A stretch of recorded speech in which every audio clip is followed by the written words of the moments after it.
Welcome to नित्यसी 123। रात तो हमारी है पार्ट 2। पार्ट 1 में हमने खुशी ने किस तरह से घर का खर्चा अपने कंधों पर उठा लिया उसकी बात की। अब तो पापा की हालत भी अच्छी होने लगी थी, वह भी खुशी को ट्यूशन में हेल्प करने लगे। धीरे धीरे घर के हालात सुधरने लगे।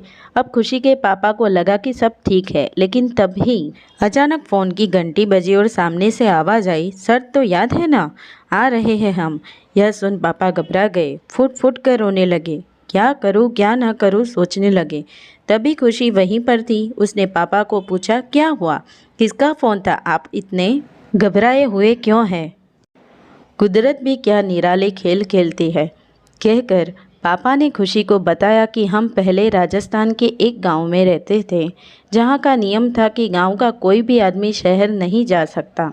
तुम्हारी तरह मेरा भी सपना था कि आगे की पढ़ाई कर प्रोफेसर बनूं। मैंने गांव के सरपंच को यह बात बताई तो सरपंच ने साफ इनकार कर दिया कि तुम गांव से कहीं जा नहीं सकते, यह हमारा नियम है। मैं निराश हो गया, लेकिन मैंने हार नहीं मानी। कई बार भागने की कोशिश की, मगर सरपंच के आदमियों ने मुझे पकड़ लिया।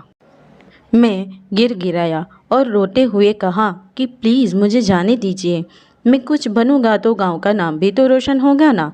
बहुत मिन्नतें की, बाद में सरपंच ने मुझको एक शर्त पर जाने की परमिशन दी।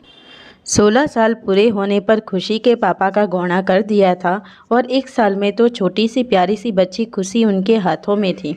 सरपंच ने शर्त रखी कि तुम्हारी बेटी का विवाह मेरे बेटे से करवा दोगे तो ही तुम यहाँ से जा सकते हो।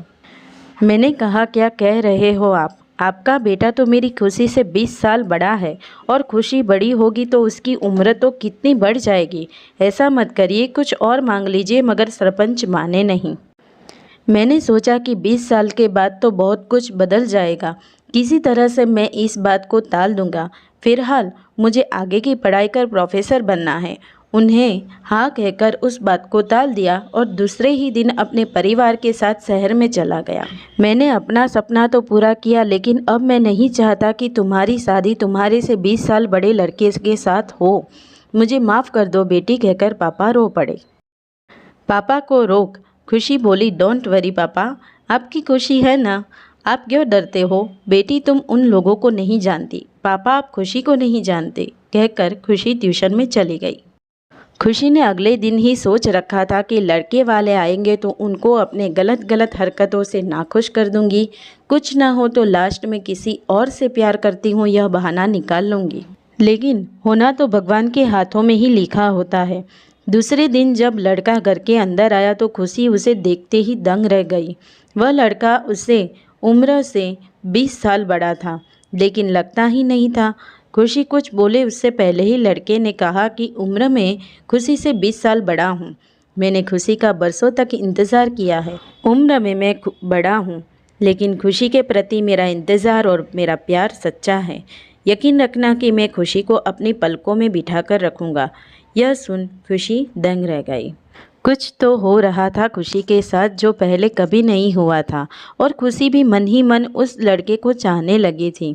शादी से पहले खुशी ने अपने जज बनने का सपना लड़के को बता दिया। लड़के ने कहा, तुम जो चाहे वह बन सकती हो। यह सुनकर खुशी बहुत खुश हो गई और शादी के लिए तैयार हो गई।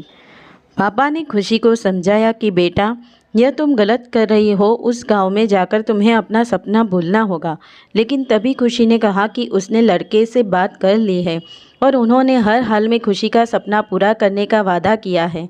इंसान आँख से सच बोल देता है और उनकी आंखों में मुझे सच्चाई दिख रही है। डोंट वरी पापा, सब कुछ अच्छा होगा और सपना भी पूरा होगा। काफ़ी सारी बातचीत के बाद खुशी की शादी तय हो गई।